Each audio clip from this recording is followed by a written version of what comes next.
Que feriez-vous si votre vie ne valait rien, mais que vous étiez le seul témoin d'une exécution? Julien, 18 ans, vit dans la rue. Une nuit d'orage, il voit deux tueurs braquer une arme sur une femme isolée. S'il bouge, il meurt. Pourtant, il frappe. Quelques heures plus tard, des centaines de motards impitoyables encerclent ce garçon brisé. Vont-ils l'achever ou l'adopter? Voici l'incroyable histoire du fantôme qui a sauvé la reine des loups. Restez avec moi jusqu'à la toute fin pour découvrir le dénouement incroyable de cette histoire. Avant de plonger dans ce récit, pensez à aimer cette vidéo et à vous abonner à la chaîne. D'ailleurs, dites-moi dans les commentaires d'où vous nous regardez. J'adore vraiment savoir depuis quel coin du monde viennent mes spectateurs. C'est parti. La pluie glaciale s'abattait sur l'asphalte noir de l'autoroute A7, lavant les traces de gazole et de boue, mais incapable d'effacer la misère qui s'y cachait. Le Mistral soufflait avec une violence inouïe, balayant la vallée du Rhône comme une lame invisible. Ce vent ne se contentait pas de glacer la peau, il s'insinuait à travers les couches de vêtements en lambeaux pour mordre directement la moelle des os. Dans ce froid impitoyable de fin novembre, être un fantôme était une véritable malédiction. Et à 18 ans, Julien n'était plus qu'une ombre parmi les ombres. Être à la rue à cet âge, c'est voir sa propre existence s'effacer sous le regard des autres. Les passants regardent littéralement à travers vous, leurs yeux glissant sur votre blouson crasseux et vos cheveux emmêlés comme si vous étiez une simple anomalie dans leur réalité confortable. Pour Julien, l'invisibilité n'était pas seulement une tragédie personnelle, c'était devenu une tactique de survie implacable. Depuis qu'il avait fui l'enfer d'un foyer d'accueil brutal dans les quartiers nord de Marseille, près d'un an auparavant, la rue lui avait enseigné une leçon cruelle. Attirer l'attention n'apportait jamais le réconfort. Cela n'apportait que des coups, le mépris des forces de l'ordre ou l'attention des prédateurs de la nuit. Son sanctuaire de fortune, ce soir-là, se résumait à un espace lugubre et humide, coincé entre une benne à ordures industrielles rouillée et le mur de briques lépreux d'un relais routier ouvert toute la nuit. L'endroit offrait une bien maigre protection contre les rafales cinglantes qui balayaient la chaussée. Parfois, la bouche d'aération des cuisines recrachait un nuage d'air chaud, lourd d'une odeur de graisse de friture. C'était à la fois une bénédiction éphémère pour son corps transi et une véritable torture psychologique pour un estomac atrophié qui n'avait rien avalé de solide depuis 3 longues journées. Ce relais routier n'était en aucun cas une halte paisible pour les automobilistes égarés. C'était un oasis rugueux, baigné par la lumière crue et vibrante des néons clignotants, un repère nocturne pour les chauffeurs de poids lourds épuisés, les insomniaques et surtout le territoire incontesté d'un syndicat redouté. Ce parking de macadam appartenait corps et âme au loup d'acier. Julien le savait pertinemment, car il passait ses innombrables nuits blanches à observer le monde depuis les ténèbres. Il connaissait par cœur le grondement profond, guttural, de leurs cylindrées surpuissantes qui faisaient trembler le sol avant même leur apparition. Il savait qu'il fallait baisser les yeux, se fondre dans le décor et retenir son souffle lorsque ces hommes, arborant l'effrayant loup d'argent brodé sur leurs blousons de cuir, passaient à proximité. C'étaient des colosses forgés dans le cuir, l'acier et la loyauté, dégageant une aura d'autorité absolue et implacable. Dans ce monde souterrain, la justice arrêtait là où commençaient leurs règles. Le jeune homme resserra ses bras maigres autour de ses genoux écorchés, tremblant de tout son être alors que la pluie redoublait d'intensité, brouillant la lueur jaune et malade des lampadaires. Il était plus de 2 heures du matin. Le bitume était presque désert, à l'exception de quelques semi-remorques dont les moteurs tournaient au ralenti au fond de la cour, crachant des volutes de fumée grise. Trempé jusqu'aux os, le regard vide, Julien luttait contre la léthargie de l'hypothermie, priant simplement pour survivre jusqu'à l'aube. Il ignorait totalement que cette nuit glaciale allait déchirer le voile de son invisibilité de la manière la plus sanglante et définitive qui soit. À travers le rideau de pluie battante, une silhouette mécanique fendit brusquement l'obscurité. Ce n'était ni le grondement poussif d'un semi-remorque, ni le rugissement nerveux d'une moto. Une Peugeot 508 d'un noir absolu, d'une propreté immaculée qui jurait violemment avec la crasse ambiante, glissa sans un bruit sur le macadam détrempé. Ses phares à LED balayèrent un instant la brume glaciale avant de s'éteindre sous le halo blafard et grésillant d'un lampadaire défectueux, à quelques pas seulement de l'entrée latérale du restaurant. Ses pneus lards crissèrent à peine sur les flaques. Le véhicule se déplaçait avec la grâce feutrée et menaçante d'un prédateur inspectant son propre territoire. Dans son recoin sordide, Julien se figea, retenant instantanément son souffle. Une année de survie dans les bas-fonds l'avait doté d'un radar hypervigilant pour repérer l'anomalie, et cette voiture respirait une puissance inhabituelle. La portière du conducteur s'ouvrit avec un claquement sourd, anormalement lourd, trahissant un blindage discret mais bien réel. Une femme en sortit. Elle détonnait tellement avec la faune nocturne habituelle de ce relais routier qu'elle semblait appartenir à une autre dimension. Approchant de la cinquantaine, elle portait un manteau de cuir noir à la coupe irréprochable sur un col roulé sombre. Ses cheveux clairs étaient tirés en arrière, rassemblés en un chignon strict, refusant de céder à la violence du Mistral. Elle ne courut pas pour s'abriter de l'averse. Elle se tint droite, presque majestueuse, son regard perçant balayant le parking désert avec une prudence glaciale et remarquablement calculée. Julien ignorait tout d'elle. Il ne savait pas que cette femme s'appelait Geneviève, ni quel pouvoir elle détenait entre ses mains. Mais quiconque possédait un instinct de survie pouvait immédiatement deviner qu'elle n'était pas une civile égarée venue prendre un simple café. Elle exsudait une autorité silencieuse et écrasante, cette aura terrifiante propre à ceux qui habitent un monde ultraviole et s'y meuvent en maîtres absolus. Le jeune vagabond, terré derrière l'acier rouillé de sa cachette, plissa les paupières.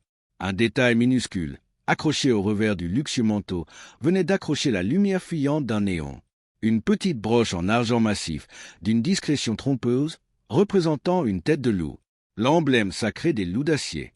Elle ne portait pas les couleurs ostentatoires d'un simple soldat de rue, elle arborait ce symbole avec la dignité inébranlable d'une matriarche. C'était la royauté pure du syndicat, la couronnée de l'ombre qui venait de poser le pied sur ce parking crasseux de la Sète. D'un geste fluide et assuré, elle se pencha à nouveau vers l'intérieur de l'habitacle pour en extraire une lourde mallette métallique. Le claquement sec de la poignée résonna distinctement, coupant net le fracas de l'orage. Cet objet massif, à l'évidence sécurisé par des systèmes complexes, pesait du poids de secrets pour lesquels on n'hésitait jamais à tuer.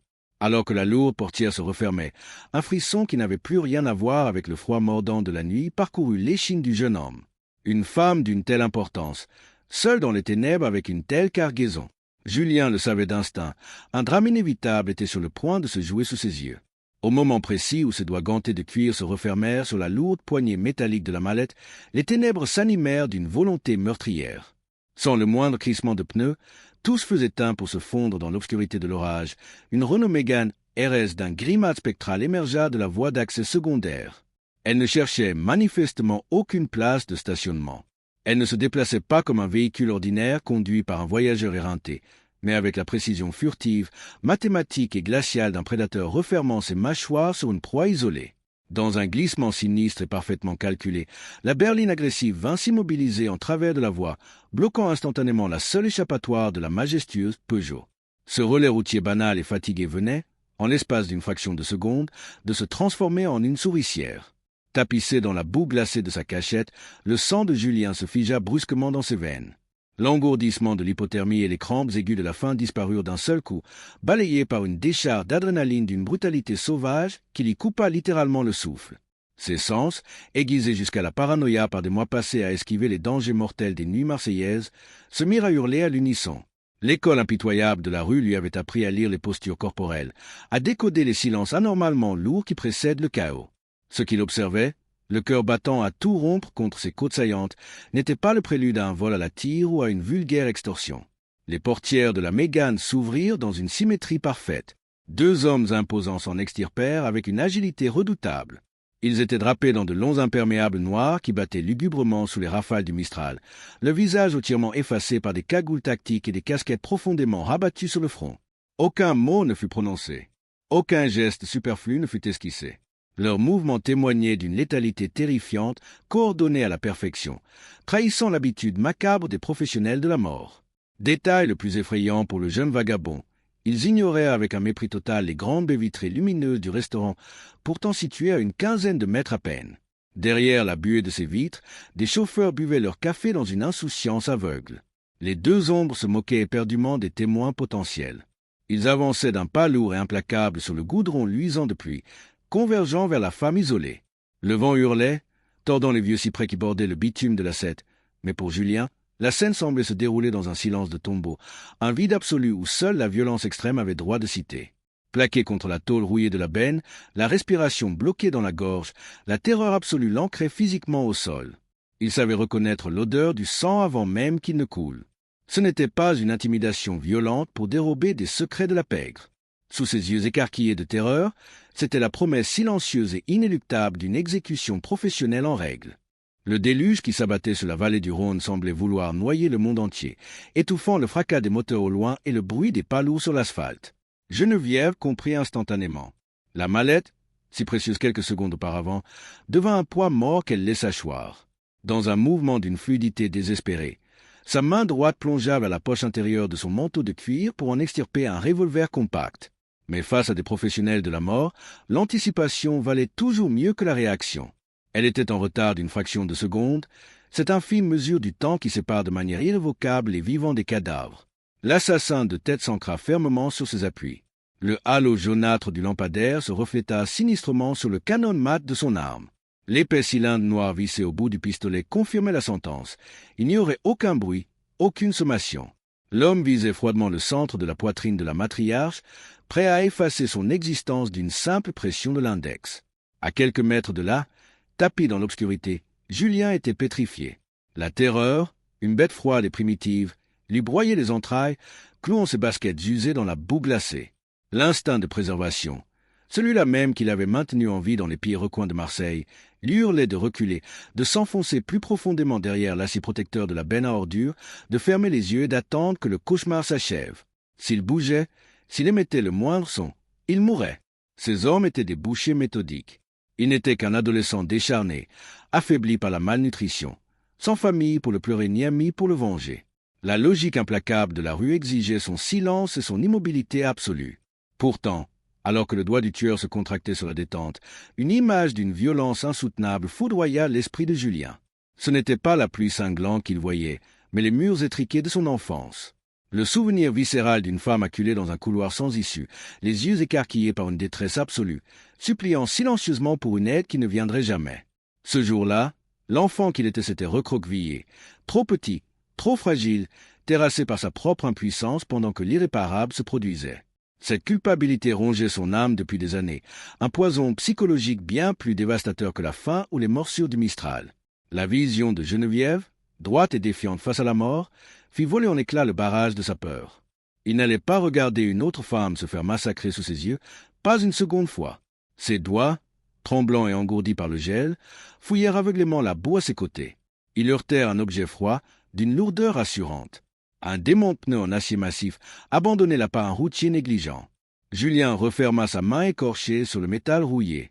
Ce contact brut le ramena instantanément à la réalité, canalisant tout son désespoir en une rage pure et incandescente. Sans que son esprit conscient n'ait le temps d'imposer son veto pour sauver sa propre vie, le garçon invisible bondit hors des ténèbres, brisant d'un coup la seule règle qu'il avait gardée en vie jusqu'ici. Il s'élança avec l'énergie brute du désespoir. Ses baskets usées frappèrent l'asphalte détrompé sans le moindre bruit, le vacarme du déluge et les hurlements du Mistral étouffant sa course suicidaire.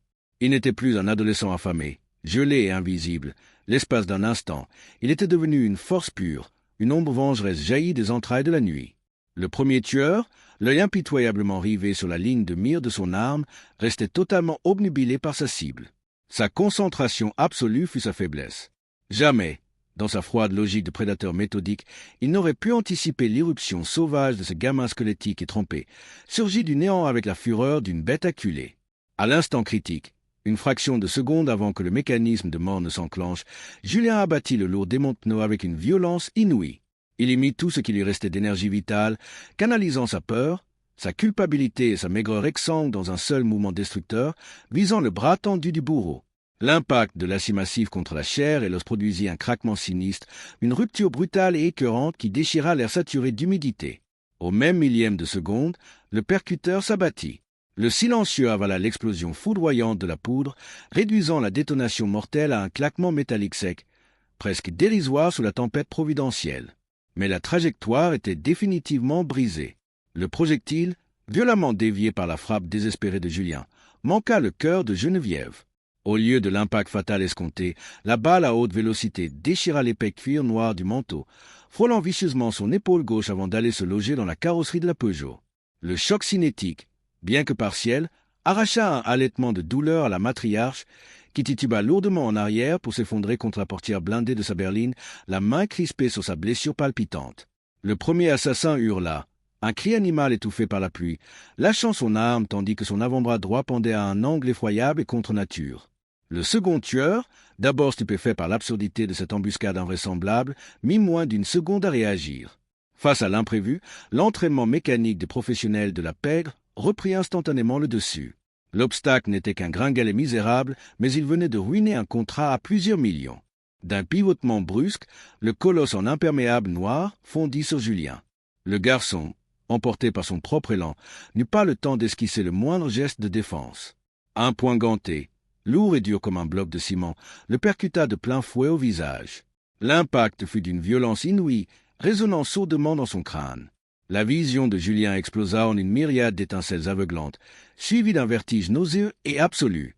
Soulevé de terre par la force colossale de la frappe, son corps frêle fut projeté en arrière, s'écrasant lourdement sur le goudron impitoyable du parking. Ses côtes meurtries hurlèrent à l'agonie alors qu'il glissait sur l'asphalte gelé, son sang se mêlant instantanément à l'eau boueuse des flaques. Le démon de pneu, sa seule et unique défense, lui échappa des mains pour aller teinter lugubrement dans l'obscurité lointaine. Le souffle coupé, il était désormais à terre, brisé, totalement à la merci d'une rage meurtrière qui ne laissait aucune place à la pitié. Le monde de Julien vacillait dans un brouillard de douleurs fulgurantes et de sang poisseux.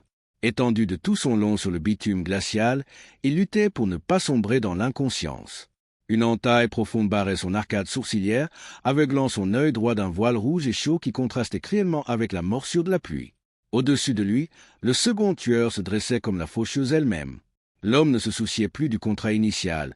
La rage brute avait remplacé la froideur du professionnalisme. D'un geste sec, il tira de sous son imperméable un lourd couteau de combat tactique dont la lame crantée accrocha à la lumière malade du parking. Le souffle court, les poumons brûlants à chaque inspiration qui martyrisait ses côtes fêlées, Julien ferma son œil valide. Il n'y avait plus de fuite possible. Il avait offert sa misérable vie pour sauver une inconnue et la sentence allait s'abattre. Il contracta ses muscles meurtris, attendant que l'acier s'enfonce définitivement dans sa chair. Fais un seul pas de plus, et je te loge une balle à point creux entre les deux yeux. La voix claqua comme un coup de fouet dans la tempête. Elle n'était ni tremblante, ni teintée de panique. Elle était d'un calme olympien, souverain, d'une autorité si écrasante qu'elle figeait le sang bien plus sûrement que le Mistral d'hiver. Le tueur au couteau s'arrêta net, la lame mortelle suspendue dans les airs. Julien, le souffle haletant, tourna péniblement la tête. Adossée à la carrosserie de sa berline, Geneviève n'avait pas fui. Elle ne s'était pas effondrée en larmes. Une large tache sombre et brillante s'étendait sur le cuir de son épaule gauche, son sang se mêlant à la pluie battante, mais sa posture demeurait inflexible. Son bras droit était tendu avec une rigidité chirurgicale, la main fermement verrouillée sur la crosse de son revolver. Le canon ne tremblait pas d'un millimètre, aligné avec une précision absolue directement sur le visage encagoulé de l'agresseur. Dans ses yeux, il n'y avait aucune place pour la terreur, seulement le calcul froid et impitoyable d'une femme habituée à regarder la mort en face et à l'y cracher au visage. Le silence qui s'abattit alors sur le parking fut lourd d'une tension insoutenable. Les assassins venaient de perdre leur unique avantage, l'effet de surprise était mort et enterré. Le claquement effroyable de l'os brisé, le coup de feu étouffé et la charge sauvage de ce gamin sorti de nulle part avaient suffi à ruiner l'exécution. À travers le grondement de l'orage, l'écho caractéristique et strident des sirènes deux tons de la gendarmerie commença à résonner au loin, porté par les vents de la vallée du Rhône. Simple patrouille nocturne de la 7 ou intervention déclenchée par le cuisinier du relais routier dont la silhouette se devinait maintenant derrière la porte de service. Les tueurs ne pouvaient absolument pas se permettre de vérifier. L'homme au couteau évalua la situation en une fraction de seconde. Il jura entre ses dents un crachat de frustration pure. Rengainant son arme, il recula, se précipitant vers son partenaire qui gémissait sur l'asphalte en berçant son bras disloqué. Saisissant le blessé par le col de son manteau, il le traîna sans aucun ménagement jusqu'à la Mégane RS. Les portières claquèrent avec brutalité. Le moteur rugit et les pneus crissèrent sauvagement sur le goudron mouillé. Dans une manœuvre frénétique, la voiture fantôme s'arracha du parking en trombe, disparaissant instantanément dans les ténèbres de l'autoroute et laissant derrière elle un silence de mort, troublé uniquement par la pluie et le souffle court d'un garçon brisé. Le silence qui suivit la fuite des assassins semblait assourdissant, rompu uniquement par le martèlement inlassable de la pluie. Julien gisait sur l'asphalte noir, le souffle erratique, chaque inspiration se transformant en une lame incandescente qui cisaillait ses poumons. Ses côtes pulvérisées le torturaient, tandis que le sang chaud continuait de poisser son visage, s'écoulant de son arcade béante pour se diluer dans les flaques boueuses. Son corps de 18 ans, épuisé par des mois de privation, était en train de lâcher prise. Une fatigue monumentale, froide et poisseuse, s'emparait de ses membres. Animé par un ultime réflexe de bête raquée, il tenta pitoyablement de ramper vers les ombres familières de sa benne à ordures, cherchant l'isolation illusoire de son ancienne invisibilité. Il n'alla pas bien loin. Des pas souples s'approchèrent. Geneviève s'agenouilla près de lui ignorant royalement la boue crasseuse qui souillait son pantalon sur mesure, méprisant la douleur de son épaule blessée dont le sang saturait son col roulé. Elle posa une main douce mais incroyablement ferme sur la joue glacée du garçon, stoppant net sa reptation désespérée. La dureté implacable de la matriarche s'était volatilisée. Ses yeux, posés sur les traits meurtris et la maigreur effrayante de l'adolescent, brûlaient d'une sollicitude maternelle féroce et absolue. « Ne bouge pas, mon grand. Reste avec moi, » murmura-t-elle, sa voix adoucie mais empreinte d'une urgence absolue. D'un geste vif et douloureux qui lui arracha une grimace, elle se défit de son lourd manteau de cuir noir, qu'elle drapa immédiatement sur le corps frêle de Julien. L'épais tissu, imprégné d'une odeur réconfortante de cuir tanné, de tabac brun et de parfums capiteux, était une barricade inespérée contre le vent glacial du Mistral, retenant les derniers lambeaux de chaleur corporelle du garçon. Les flics » bredouilla Julien, la voix brisée par un spasme de douleur. Je ne peux pas, les flics. »« Pas de flics » trancha Geneviève avec une autorité qui n'admettait aucune réplique. « Je te le jure. Tu m'as sauvé la vie. Tu es sous ma protection maintenant. » De sa main valide, elle extirpa de sa poche un smartphone sécurisé, tapant un code d'une seule main avec une dextérité troublante. Elle porta l'appareil à son oreille, son regard ne quittant pas une seconde les yeux mi-clos de Julien. Lorsqu'on décrocha à l'autre bout de la ligne, son ton changea radicalement. Ce n'était plus la mère improvisée, mais la femme du patron, froide et impérieuse. « Marcel, c'est moi. Je suis au relais de la 7, déclara-t-elle, sa voix tendue par l'adrénaline mais parfaitement claire. Ils ont voulu me buter pour la mallette. 2 professionnels dans une RS grise. Je suis touché. Une éraflure? Rien de grave. Mais écoute-moi bien. Marcel, tais-toi et écoute, ordonna-t-elle, coupant la parole à la voix tonitruante qui hurlait à l'autre bout. Je suis en vie grâce à un gamin. Un gamin des rues qui s'est jeté sur le tireur à main nue. Il est en train de geler sur le goudron et il a pris cher pour moi. Elle marqua une pause, la mâchoire contractée. Pas d'ambulance, pas de sirène. Tu m'envoies le doc, le fourgon banalisé et tu ramènes le club entier. On a une taupe, Marcel. Quelqu'un savait pour ce soir. Elle raccrocha sèchement, glissant le téléphone dans sa poche avant de reporter toute son attention sur le jeune vagabond dont le regard commençait dangereusement à fuir. « Comment tu t'appelles » demanda-t-elle doucement, écartant les cheveux poisseux de son front blessé. « Julien » murmura-t-il dans un dernier effort. « Julien » répéta-t-elle, gravant ce prénom dans sa mémoire comme un serment sacré. « Accroche-toi, Julien. Tes jours de misère sont terminés. » Julien glissait lentement dans les limbes de l'inconscience. La douleur fulgurante de ses côtes pulvérisées s'estompait peu à peu, remplacée par un engourdissement traître, cette douce chaleur trompeuse qui précède irrémédiablement la mort par hypothermie. Le monde autour de lui perdait de sa substance et de sa cruauté. Le martèlement incessant de la pluie provençale et le sifflement lugubre du Mistral se transformaient en un murmure lointain, un écho cotonneux et inoffensif. Il sentait à peine la main de Geneviève, fermement cramponnée à la sienne, refusant obstinément de le laisser sombrer dans l'abîme. Il ferma les yeux, prêt à s'abandonner au sommeil définitif des fantômes de l'autoroute. Mais la terre, elle-même en décida autrement.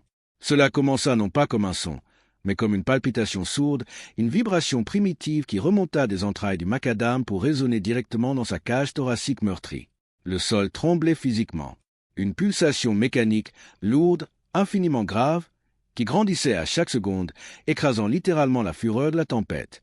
Julien força ses paupières d'un plan soutenable à s'entr'ouvrir. À travers le rideau d'eau glacée, la longue bretelle de sortie de l'autoroute à cette s'embrasa soudainement. Des dizaines, puis des centaines de phares percèrent l'obscurité d'encre, déferlant sur la route d'accès comme un fleuve de lumière incandescente en pleine crue. Ce n'était pas un simple rassemblement de motards. C'était une armada en marche, un raz-de-marée de chrome, d'acier et de fureur pure. Le vrombissement assourdissant de centaines de moteurs surpuissants déchira la nuit, un tonnerre mécanique absolu qui submergea la vallée du Rhône. La horde des loups d'acier envahit le parking du relais routier avec une précision militaire stupéfiante. En l'espace de quelques instants intenses, ils bloquèrent toutes les issues, neutralisèrent les axes de circulation et formèrent un périmètre de sécurité totalement impénétrable. L'escadron entier s'était mobilisé dans la nuit noire, transformant ce coin perdu de Provence en une forteresse inexpugnable. Puis, comme obéissant à l'ordre d'un chef d'orchestre invisible, les moteurs se turent à l'unisson. Le silence absolu qui s'abattit instantanément sur le parking fut infiniment plus terrifiant que le vacarme qui l'avait précédé. C'était un silence lourd, étouffant, chargé d'une violence latente, la tension insoutenable d'une bombe amorcée à une seconde de sa détonation. Pas un seul homme ne prononça un mot. Au cœur de cette marée de cuir sombre et de regards durs, la foule s'écarta machinalement. Un homme gigantesque descendit avec une lenteur calculée d'une moto noire, massive et lourdement modifiée.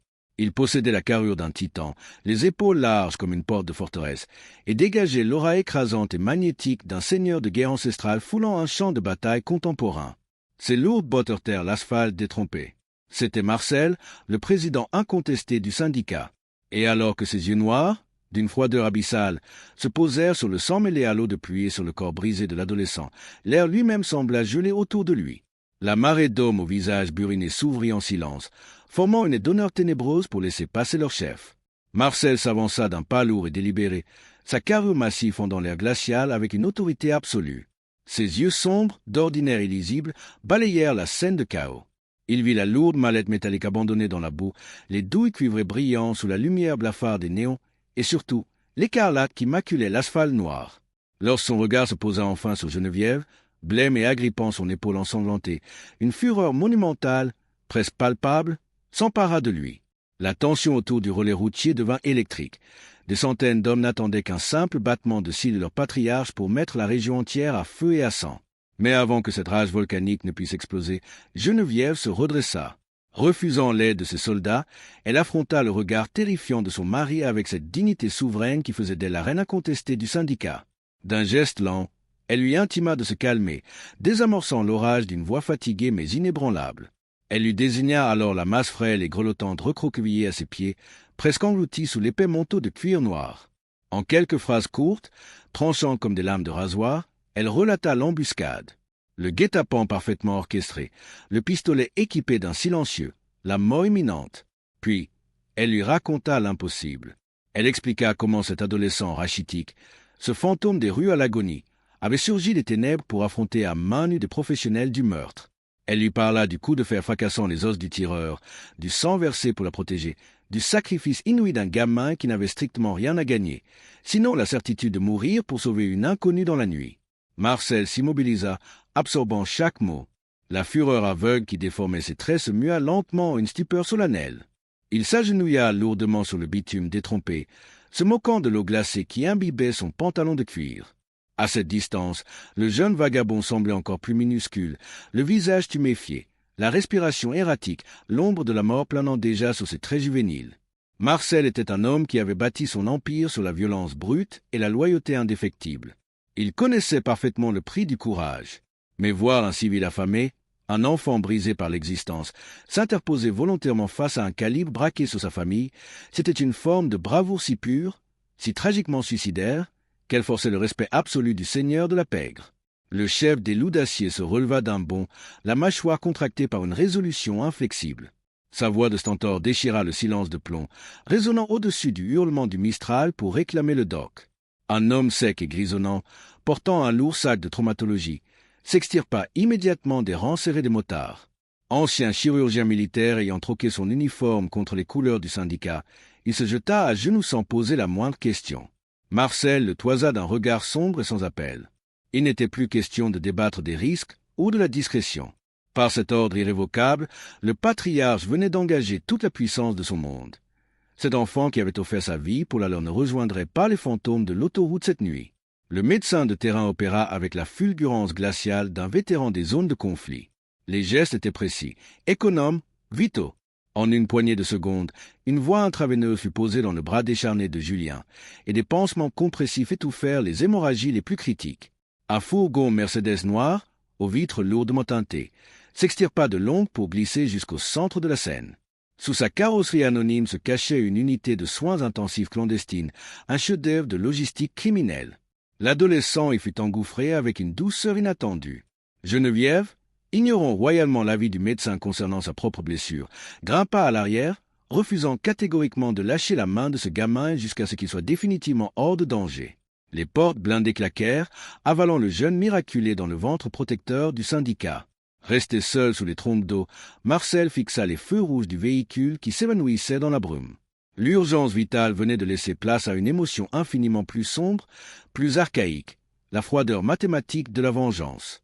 La présence de ces tueurs professionnels et de cette mégane grise n'avait rien d'un hasard fortuit. Seul un cercle extrêmement restreint de hauts dignitaires connaissait l'heure exacte et la nature de ce transfert financier, une transaction cruciale censée blanchir des années de labeur souterrain. L'équation était simple et la conclusion terrifiante.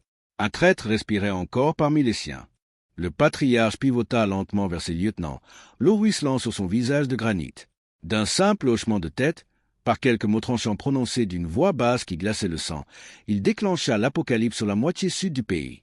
L'efficacité brutale de la pègre européenne se déploya alors dans toute sa vertigineuse splendeur.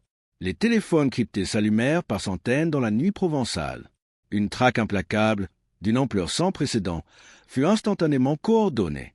Les frères d'armes remontèrent sur leurs machines et se dispersèrent dans un rugissement mécanique qui fit trembler les murs du relais routier, quadrillant chaque artère, chaque veine de goudron de la région. Les immenses barrières de péage de la Seine furent discrètement investies par des sentinelles lourdement armées, scrutant chaque habitacle. Les routes départementales sinueuses de l'arrière-pays, les hangars abandonnés, les casses automobiles clandestines et les parkings souterrains tentaculaires, de Marseille jusqu'à la banlieue lyonnaise, furent méthodiquement verrouillés. Les indiques des bas-fonds et les garagistes véreux reçurent un ultimatum formel, livrer la berline grise avant les premières lueurs de l'aube ou disparaître de la surface de la terre. C'était une véritable machine de guerre punitive, une pieuvre de fer étendant ses tentacules pour broyer les assassins et purger ses propres rangs de la trahison. Sans le vouloir, le fantôme affamé des rues venait de déclencher un séisme meurtrier dans les strates les plus dangereuses de la criminalité. Mais alors qu'il filait à tombeau ouvert vers une forteresse secrète, bercé par le bourdonnement du fourgon, Julien n'avait plus rien à craindre. Il venait d'entrer sous la protection absolue de l'empire le plus féroce du continent. Quiconque oserait désormais lever la main sur lui devrait répondre à la colère inextinguible des loups. Le retour à la conscience ne fut pas brutal, mais d'une lenteur cotonneuse. Pendant une année entière, se réveiller signifiait subir les assauts du froid, les crampes de l'estomac vide ou les coups de botte des vigiles ordonnant de déguerpir. Mais ce matin-là, la première sensation qui envahit l'esprit de Julien fut une chaleur enveloppante, presque irréelle. Il reposait sur un matelas d'une épaisseur inouïe, enseveli sous des draps de lin d'une propreté immaculée. Lentement, il entr'ouvrit les yeux. La violente lumière des néons blafards du relais routier avait cédé la place à la clarté douce et dorée du soleil provençal, filtrant à travers les lourdes tentures d'une vaste chambre aux murs de pierre blonde et aux boiseries sombres. L'odeur de crasse et de gazole avait disparu, remplacée par le parfum apaisant de la lavande séchée et d'un feu de cheminée mourant. Lorsqu'il tenta de se redresser, un élancement aigu dans ses côtes lourdement bandées lui arracha un gémissement sourd, ravivant instantanément les souvenirs de la nuit d'orage. La lourde mallette, le coup de feu étouffé, le fracas de l'acier contre l'os. Doucement, mon grand, tes côtes ont besoin de temps. La voix, empreinte d'une douceur maternelle inattendue, provenait d'un lourd fauteuil de cuir près de la fenêtre. Geneviève était là.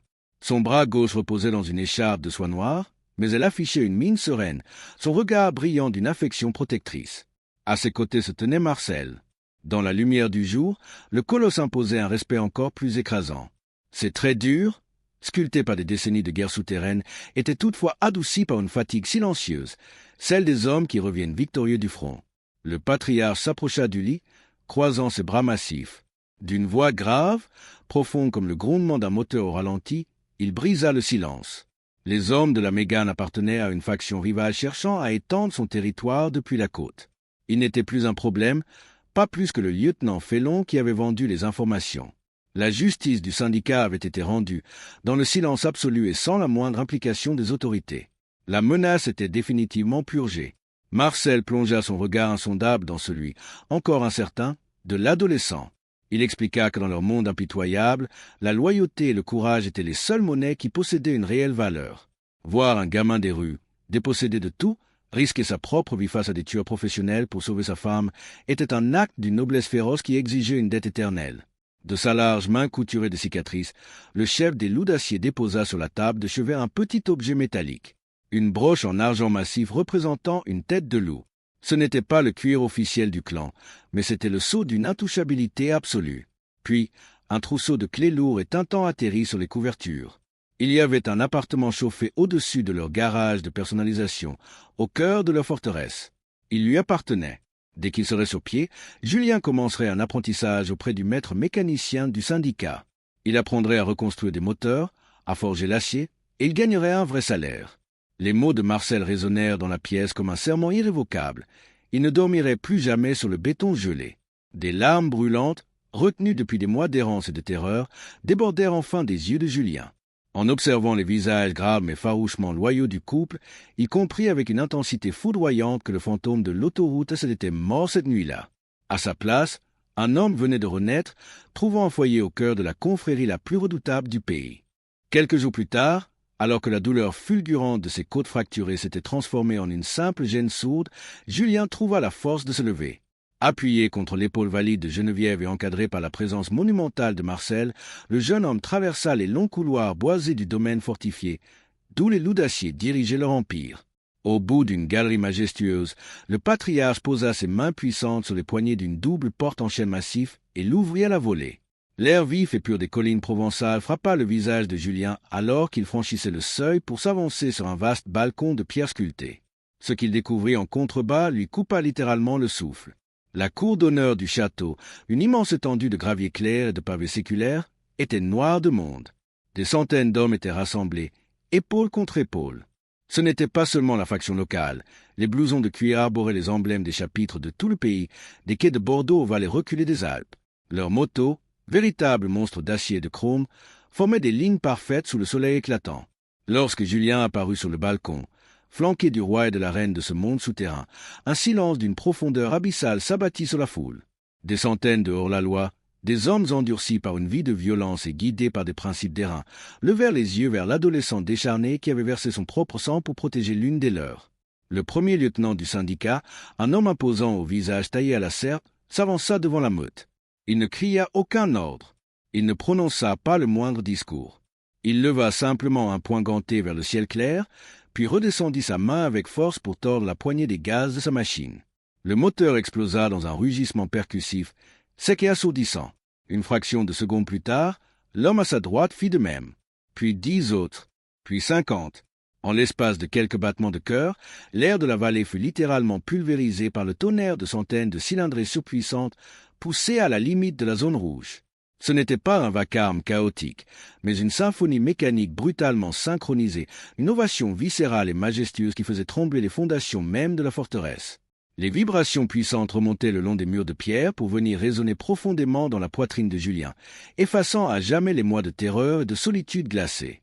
Se tenant droit face à cette armée rugissante, le garçon qui avait vécu comme un fantôme pendant tant d'années ferma les yeux, submergé par une émotion d'une pureté absolue. Il n'était plus invisible. Il avait enfin cessé de fuir. Il était rentré chez lui. Si ce récit d'un courage à l'état pur, de loyauté inébranlable et d'une fraternité inattendue a su vous toucher, n'hésitez pas à nous laisser une mention j'aime. Le destin de Julien, passé de l'indifférence glaciale des rues à la protection sacrée d'une famille de fer, nous rappelle avec force que l'honneur et l'héroïsme surgissent souvent des ténèbres les plus épaisses. Partagez cette vidéo pour inspirer votre entourage et abonnez-vous à notre chaîne pour découvrir d'autres récits poignants, authentiques et profondément humains, explorant les recoins les plus intenses de la résilience et de la survie.